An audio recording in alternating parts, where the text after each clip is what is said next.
La team, salut, j'espère que tu vas bien, c'est Jérémy Sensei. Dans cette vidéo, aujourd'hui, on va parler de sécurisation de patrimoine, comment sécuriser son argent globalement. Je vais te donner ma vision des choses. Alors, en aucun cas, ce que je te dis, c'est forcément la vérité absolue, mais je vais t'expliquer, je vais essayer de te montrer un petit peu le fond de ma pensée sur le moyen terme, sur la partie investissement et la partie sécurisation, parce que je sais pas si tu as la même sensation que moi, mais j'ai vraiment l'impression qu'on est très mal engagé en France. On est très mal engagé avec des devises telles que l'euro, surtout, et aussi le dollar, même si ça me paraît être un petit peu plus safe. Mais quoi qu'il en soit, je trouve qu'on va vraiment pas dans le bon sens. Alors, t'hésiteras pas à me donner en commentaire ton point de vue. Est-ce que tu es d'accord ou pas? Encore une fois, c'est vraiment qu'un partage de ma vision, de comment je pense la chose, etc. par rapport à mon expérience, à tout simplement les choses du quotidien, ce qu'on peut voir dans les médias. Et quand je prolonge un petit peu la flèche du sens dans lequel on va, j'ai vraiment, en tout cas, je trouve qu'on a vraiment du souci à se faire, nous Français, en tout cas tous ceux qui vivent en France et notamment dans l'Union européenne aussi, parce que ça sent vraiment pas bon. Alors toujours pareil, si t'aimes ce genre de petites vidéos, eh bien tu peux t'abonner, ça fait très plaisir, ça soutient la chaîne. Il y a une partie Discord communautaire, tu peux nous rejoindre, on discute d'investissement, d'immobilier, de bourse, de crypto, bref, de tout ça. Donc hésite pas surtout, tu as divers liens en description, tu peux également avoir un call avec moi. Si jamais tu tombes par hasard sur mes vidéos, que tu as envie d'avoir de l'information, qu'on étudie un petit peu ton profil pour que tu te lances toi aussi dans la partie investissement pour construire du patrimoine et sécuriser ton avenir, t'hésites pas, c'est totalement gratuit, ça dure à peu près 30 minutes. Voilà, c'est un appel avec moi.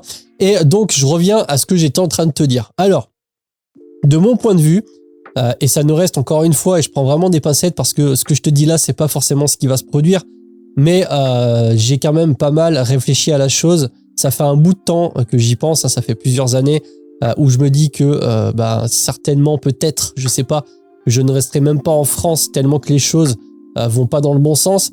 Ça plus, par exemple, la masse monétaire euro et également dollar, hein, mais un petit peu toutes les devises du monde, font qu'augmenter en volume parce qu'on imprime tout le temps de l'argent. Tu sais, on est dans un système d'endettement permanent, vraiment une fuite en avant sur la dette. On emprunte toujours plus, le trou se creuse de plus en plus et à un moment, il faut payer.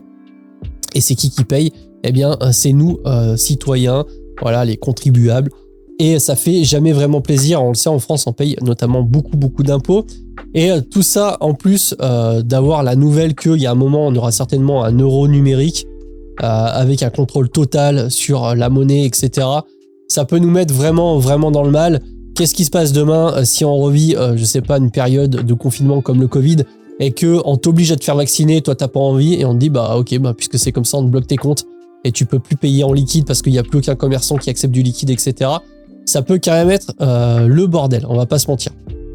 Du coup, moi, je me suis posé la question de comment on peut sécuriser son argent, comment déjà on peut se protéger de l'inflation, parce que là, l'inflation, ça fait très mal. Bon, ça se réduit un peu, mais globalement, ça fait vraiment très mal. Et en même temps, c'est normal, vu les milliers, même de milliards d'euros, de dollars qui ont été injectés pour soutenir les marchés financiers, notamment pendant le Covid, et les entreprises, parce que sinon, tout s'écroulait et on allait se retrouver avec un remake de The Last of Us, tous une pioche à la main en train de s'entretuer dans la rue. Mais faut bien comprendre que cet argent magique, il y a un moment, faut qu'on le rembourse. Et le remboursement, ça passe par des taxes, de l'impôt, etc. De plus en plus, couplé à la dévaluation des monnaies comme l'euro et le dollar. Et c'est totalement mathématique, c'est totalement logique. En fait, c'est obvious de se dire que plus on injecte d'argent sur le marché, et forcément, plus la valeur de l'euro, de 1 euro, plus la valeur d'un billet de 10 euros, diminue dans le temps. Il me semble avoir vu une étude l'autre fois où, globalement, l'euro a dévalué de plus de 10% entre 2020 et maintenant. C'est-à-dire qu'avec 1000 euros de pouvoir d'achat en 2020, tu pouvais quand même faire beaucoup plus de choses qu'avec 1000 euros aujourd'hui. Et on peut le voir par rapport notamment aux courses, hein, quand tu vas faire tes courses au supermarché. Moi, je sais pas, mais le moindre petit panier coûte extrêmement cher. Donc maintenant, l'idée, c'est comment moi, je vois la chose et je te partage du coup mes pensées. Hein, je te partage un petit peu ce qui se passe dans mon cerveau par rapport à ça pour arriver à se protéger dans un futur proche. Alors déjà, le premier truc, c'est qu'on va parler du Bitcoin. Tu le sais, si tu me suis depuis un petit moment sur ma chaîne, je ne parle vraiment pas souvent de crypto-monnaie. Pourtant, c'est un truc qui m'intéresse, mais jusqu'à récemment, c'est vrai que j'avais mis un petit peu ça de côté. Alors, je te cache pas que depuis que l'ETF Spot Bitcoin a été approuvé, eh bien, je trouve que ça a changé pas mal de choses. Ça veut dire déjà que ça a été accepté. Les grosses places comme, en tout cas les grosses entreprises comme BlackRock, eh bien, ont investi des milliards dedans. Et du coup, c'est un petit peu comme si ça avait été enfin officialisé. Moi, ce qui me faisait peur un peu dans tout ça, c'est que qu'est-ce qui se serait passé si à un moment donné, je sais pas, l'État américain ou l'État européen, n'importe quel État suffisamment puissant comme la Chine, la Russie, etc., disait, bah nous, on interdit littéralement la possession et le minage de Bitcoin. À partir du moment où tu possèdes du Bitcoin en perso, que ce soit sur un wallet ou un ledger ou quoi que ce soit, eh bien, tu te retrouves dans l'illégalité. Là, je me suis dit, là, ça peut être problématique et c'est pour ça que j'ai toujours laissé un petit peu le Bitcoin de côté. Maintenant, avec, comme je te l'ai dit, l'approbation des ETF Spot, alors déjà, pour ceux qui ne savent peut-être pas, ETF Spot, ça veut dire que quand tu achètes du Bitcoin, ils sont censés avoir l'équivalent en Bitcoin réel de leur côté. C'est un petit peu comme l'étalon or dans les années 70. Voilà, tu pouvais échanger un billet contre son équivalent en or et on partait du principe que la banque possédait autant d'or, en tout cas le tonnage de l'or était égal à la masse monétaire en circulation. Depuis qu'on a aboli l'étalon or, on imprime des billets à foison et c'est pour ça qu'il y a une dévaluation de la monnaie. Si jamais tu t'étais jamais posé la question. Et l'ETF Spot Bitcoin, eh ben, c'est justement ça, c'est d'avoir l'équivalent en physique Bitcoin par rapport au nombre, en tout cas la masse de l'ETF en circulation. Et pour le coup, c'est vrai que ça, c'est plutôt, en tout cas moi je trouve que c'est plutôt une super bonne nouvelle. Alors je vais essayer de t'expliquer mon raisonnement, qui n'est en rien un raisonnement révolutionnaire, hein. Certainement beaucoup de personnes partagent le même avis que moi, mais je vais quand même te donner mon point de vue. Quand on tire un peu la pelote de laine, comme je te l'ai dit tout à l'heure, il y a une dévaluation des monnaies, l'euro ne vaut de moins en moins cher. En plus de ça, il va y avoir certainement un contrôle et c'est en cours maximum sur la monnaie, sur le fait de qu'est-ce que tu fais avec ton argent, etc., etc. Si jamais tu pars du pays, on peut te bloquer par exemple tes comptes en banque en te disant non, tu ne bouges pas ta trésorerie de tes comptes, on n'a pas envie que tu ailles à l'étranger, etc. Il y a quand même un vrai problème pour moi par rapport à ça. Qu'est-ce qui se passe demain si vraiment l'État est au bord de la faillite et que on ait besoin d'avoir absolument des liquidités? Ils n'hésiteront pas à aller taper sur les comptes épargne, livret, assurance vie des Français. Ça, j'en suis certain. Il n'y aura aucune limite là-dessus, même si à l'instant T, tu peux te dire que non, ils le feront jamais, etc. Moi, franchement, je pars du principe que absolument tout est possible et que demain, ça peut être vraiment un très gros problème. Donc ça, plus la dévaluation de l'euro, l'inflation, le fait que les gens se rendent compte qu'ils sont de plus en plus pris au piège, eh bien, ce qui peut se passer au bout d'un moment, et c'est déjà en train d'arriver, hein, c'est que les gens vont se dire, bon, il va me falloir un support plutôt safe, de conservation, où je vais pouvoir préserver mon capital, etc., etc. Ces supports, il n'y en a pas 36 000 pour moi actuellement. Il va y avoir la crypto, il n'y a encore pas toutes les cryptos. Il va y avoir l'or physique, et leur papier, mais surtout leur physique. Il va y avoir certainement certaines actions, hein, totalement, et principalement aussi l'immobilier. Donc je mets à côté tout ce qui est private equity, entreprise, etc. Mais globalement, on a ces supports d'investissement qui globalement sont des bonnes conservations de valeur. Le truc avec le Bitcoin, c'est que quand il réfléchit, eh bien déjà c'est décentralisé, donc ça ne peut pas couler comme une banque, alias tu sais la Silicon Valley Bank, ou alors même Lehman Brothers en 2008, etc. Tu peux pas avoir de gros problèmes comme Kerviel avec la Société Générale où ils étaient à 2 doigts de faire faillite aussi. Disons que le côté décentralisé, c'est quand même rassurant. Il y a un côté où eh bien c'est un étalon unique, c'est-à-dire qu'un Bitcoin coûte un Bitcoin partout où tu sois dans le monde. Tu vas pas acheter un Bitcoin à 50 000 euros aux États-Unis et le revendre au Japon 75 000 euros. Non, l'avantage du Bitcoin, c'est qu'il y a un seul et même prix à l'international. C'est ultra safe malgré tout, en tout cas jusqu'à aujourd'hui, malgré toutes les attaques. Il y en a eu des attaques sur le Bitcoin, sur le système de blockchain, etc. Jamais personne n'a réussi à craquer le Bitcoin. Alors peut-être que demain ça arrivera avec les ordinateurs quantiques, on ne sait pas. Mais en attendant, à l'heure d'aujourd'hui, c'est quand même relativement safe. Après, c'est toujours pareil. Oui, tu peux te faire pirater ton compte. Oui, tu peux perdre ta clé Ledger si si tu as fait n'importe quoi et que tu n'as pas stocké ton code correctement, il peut t'arriver des soucis. Mais à partir du moment où tu prends quand même des précautions, pour moi, c'est pas plus risqué que de détenir de l'argent dans une banque au risque de perdre sa carte bancaire avec son code à l'intérieur, etc., etc. Et surtout, l'avantage, c'est qu'il n'y a pas vraiment de contrôle des États dessus. On sait quel Bitcoin est sur quelle wallet, mais globalement, on ne sait pas trop à qui appartient le wallet. On ne va pas savoir dire précisément. Donc ça, c'est vraiment un côté rassurant, de plus qu'il y aura que 21 millions de Bitcoin en circulation. Le nombre de Bitcoin étant systématiquement de 21 millions à terme, parce que là, on est en train de le miner. Mais il va y avoir des gens qui vont décéder en planquant leur clé Ledger et du coup, ce sera des bitcoins qui seront existants mais qui ne seront plus en circulation, qui ne seront plus, ça circulera plus quoi globalement. Et donc, j'ai tendance à croire que forcément, vu qu'il peut pas y avoir d'impression de bitcoin, vu qu'on peut pas créer de bitcoin à partir d'un certain moment, mathématiquement et très logiquement, si c'est vraiment un système qui est encore adopté, la valeur du bitcoin devrait monter dans le temps. Et plus que la valeur du Bitcoin, c'est surtout le fait de détenir des parts de Bitcoin. Je le rappelle, il n'y a que 21 millions de Bitcoin maximum et on est 6-7 milliards sur Terre. Si tu fais le calcul au prorata par personne, si au bout d'un moment tout le monde veut du Bitcoin, mathématiquement le prix devrait augmenter. Mais plus que l'augmentation du prix, c'est surtout la réserve de valeur associée sur le fait que tu peux te déplacer partout dans le monde. Contrairement à de l'or physique où je sais pas si tu as 10 kilos d'or chez toi, tu comprends qu'il faut que tu les mettes dans ta valise, etc. Il y a un risque de se faire cambrioler, il peut y avoir quand même pas mal de choses, malgré qu'encore une fois, l'or, je trouve que c'est un placement plutôt correct, parce que c'est du physique, et que une pièce d'or s'échangeait déjà au Moyen-Âge.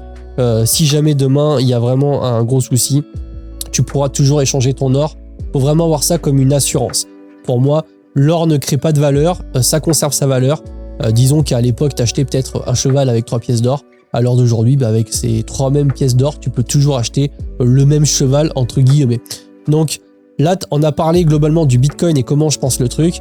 Je vais commencer à inclure dans ma stratégie, surtout après le bear market, on va voir jusqu'à combien le Bitcoin unitaire redescend. Mais c'est sûr que je vais commencer à en accumuler un petit peu plus. Avant, j'étais fébrile, comme je te l'ai dit, mais là, depuis qu'il y a les approbations des ETF spot, pour moi, ça a changé pas mal de choses. Et au pire, il se passe rien. Tant pis, j'en aurai. Mais si jamais, pour une raison ou une autre, j'ai un petit peu raison sur le raisonnement que j'ai aujourd'hui dans cette vidéo, et que plus tard, le prix explose, surtout si on commence à se faire bloquer un petit peu à droite à gauche par rapport à nos comptes, je serais bien content d'en avoir. Donc ça, c'était pour la partie Bitcoin. Pour l'or physique, j'en ai parlé un petit peu. Je trouve que c'est quand même une bonne idée que d'investir dans l'or physique. Encore une fois, c'est pas avec ça que tu vas devenir forcément milliardaire. C'est pas en achetant de l'or aujourd'hui, il va pas faire x10 en l'espace de 3 ans, comme ça peut être le cas sur une action ou sur de la crypto-monnaie. Mais en l'occurrence, ça fera pas diviser par 10 à aucun moment. Il peut y avoir des variations, mais encore une fois, c'est vraiment, faut voir ça vraiment comme une assurance. Le fait d'avoir l'or chez toi, tu as quand même une assurance de pouvoir bouffer, échanger partout dans le monde. L'or, c'est pareil. Tu as un price mondial. 1 kilo d'or en Chine vaut la même chose à quelque chose près que 1 kilo d'or aux États-Unis. Là, c'est plutôt rassurant. Donc vraiment, je trouve que l'or, c'est pas forcément une mauvaise idée que d'en avoir. Ça permet vraiment d'avoir une assurance. Encore une fois, moi, je le vois comme ça. Pour toute la partie action, là, je pense que le marché est quand même pas mal dopé je pense qu'il y a pas mal de chiffres qui sont pas truqués, mais presque. Tu sais, il y a eu vraiment un gros afflux monétaire pendant le Covid. On sait que ça a dopé le marché, etc. On a vraiment imprimé de l'argent pour soutenir l'économie, etc. L'économie est peut-être sous perfusion. Donc c'est pour ça qu'on observe quand même pas mal de volatilité selon moi. Malgré qu'encore une fois, l'économie, ça va. Ils ont des bons chiffres. Il y a quand même des grosses boîtes. Même si encore une fois, quand on regarde un petit peu de manière générale, on voit bien que les choses tournent pas forcément rond. Il y a de plus en plus de dettes, etc. Cette fameuse dette, le côté de rentrer dans une trappe à dette. Mais jusqu'à présent, les actions tiennent bien. Ça fournit pas mal de performances. Et encore une fois, ça sera suivant la stratégie que tu vas adopter. Si tu te places sur de l'ETF ou si tu te places sur du stock picking ou alors des small cap, etc. Vraiment, là-dessus, à chacun sa stratégie. Mais en tout cas, ce qui est sûr, c'est que je resterai sur de la partie action. Jusqu'à aujourd'hui, j'ai fait de l'action et je continuerai à en faire. principalement sur l'ETF, je pense, en ayant plus ou moins la même stratégie que j'ai mis en place. J'aimais bien également le système de portefeuille small cap. Donc la partie action, pour moi, il n'y a pas de souci, ça fait vraiment de la création de valeur. Les entreprises, elles augmentent, tu as des versements de dividendes, etc. Bon, je te refais pas tout le système de l'action, mais voilà, je trouve que c'est un bon produit. Et évidemment, derrière, tu as encore l'immobilier. L'immobilier, bon, la pierre, tout le monde aura besoin de se loger. Peu importe la période, on aura toujours besoin d'un toit sur la tête. Après, maison moderne, l'ancien, etc. Ça change pas que les gens vont chercher à se loger. En plus, aujourd'hui, on le voit, les taux 4%, c'est compliqué d'acheter. Les banques sont un tout petit peu moins frileuses qu'il y a quelques mois, mais ça n'en reste pas moins difficile d'acheter. C'est toujours possible, hein. Je suis pas en train de te dire que c'est impossible, etc. Faire l'immobilier locatif, faire du marchand de biens, etc. Ça se fait encore, mais c'est quand même moins facile qu'il y a quelques années et beaucoup moins facile qu'il y a 20 ou 30 ans. Mais en tout cas, ça a le mérite d'avoir une bonne réserve de valeur. Aujourd'hui, quand tu possèdes un bâtiment, une maison bien placée, etc., un beau produit, je sais pas, bien placé à Paris, bien placé sur la côte, eh bien, tu auras toujours une bonne réserve de valeur. Donc vraiment, je vais essayer d'axer sur ces 4 axes dans le moyen terme. Peut-être un petit peu moins sur l'or, mais encore quoique, on va voir. Mais en tout cas, je vais vraiment inclure la stratégie sur le Bitcoin, comme je te l'ai dit, parce que j'ai l'impression que ça va vraiment se compliquer. Dans quelques temps, si on se prolonge, je sais pas, dans 10-20 ans, je me dis que suivant comment va se passer un petit peu le raisonnement au niveau gouvernement, État, banque, etc., ça peut être grandement la merde. Et même sans parler de ça, simplement par le fait de bah voilà, t'as le choix. Enfin, en tout cas, moi, je vois les choses comme ça. Encore une fois, hein, je te partage que mon point de vue. T'as le choix, c'est soit tu mets ton argent sur un livret en euros et tu sais pertinemment, et là, il n'y a aucun doute possible, c'est à 100% sûr que 10 000 € aujourd'hui, ça vaudra moins dans 3 ans, 5 ans, 10 ans. Et à côté, tu as des supports comme l'or, le Bitcoin, les actions, l'immobilier, où 10 000 € placés sur ces supports-là te donneront à minima au moins 10 000 €. Peut-être que ça peut être moins sur certaines, on va dire sur certains moments. C'est sûr que si tu mets 10 000 € sur le Bitcoin à 70 000 juste avant un bear market, ça peut être un petit peu compliqué. Mais je pense que si tu rentres intelligemment, moi, mon idée, c'est que voilà, je vais voir le bear market, comment ça va se passer derrière. À mon avis, il sera différent de ce qu'on a connu parce que il y a des liquidités par les institutionnels, ils sont pas prêts de sortir, etc. Je sais pas trop comment ça va se passer, mais dès que je trouverai un prix de revient qui me satisfera, eh bien, je mettrai de l'avoir dans du Bitcoin et ensuite je ferai un DCA et je vais essayer de répartir un petit peu. Jusqu'à aujourd'hui, tu vois, je faisais par exemple 2 000 € d'investissement en bourse. Eh bien là, je ferai peut-être 500 ou 1 000 € Bitcoin, 500 sur un portefeuille ETF, 500 sur du small cap, peut-être acheter un petit peu d'or par-ci par-là. Et je vais essayer de concentrer mes versements de liquidité à l'instant T en fonction de où j'estimerais qu'il y a la plus forte traction. Mais moi, c'était vraiment pour revenir et pour conclure de cette vidéo sur le côté préservation de son patrimoine, préservation tout simplement de son argent, comment protéger un minimum son argent. Eh bien, je pense que ça, ce sont des bons moyens pour protéger son capital parce que tous ceux qui ont des assurances vie avec des fonds euros, tous ceux qui ont des livrets, etc., je pense qu'ils ont quand même beaucoup de risques. D'une part, bon, le risque, il est de 100%, de voir son patrimoine fondre comme neige au soleil. Deuxièmement, d'avoir un risque de se le faire bloquer, voire piquer par l'État, encore pire. Parce que demain, vraiment, en tout cas, moi, j'en suis certain, au même titre que je suis certain que de ne pas avoir de retraite plus tard, parce que mathématiquement, ça ne peut pas marcher. Eh bien, je me dis qu'au bout d'un moment, quand le pays, si c'est pays en faillite et que pour sauver le pays, on va taper sur les comptes des gens, et que dans tous les cas, on arrivera à faire quelque chose, je suis sûr qu'ils iront jusqu'à vider les comptes des gens si vraiment, ils ont vraiment plus le choix.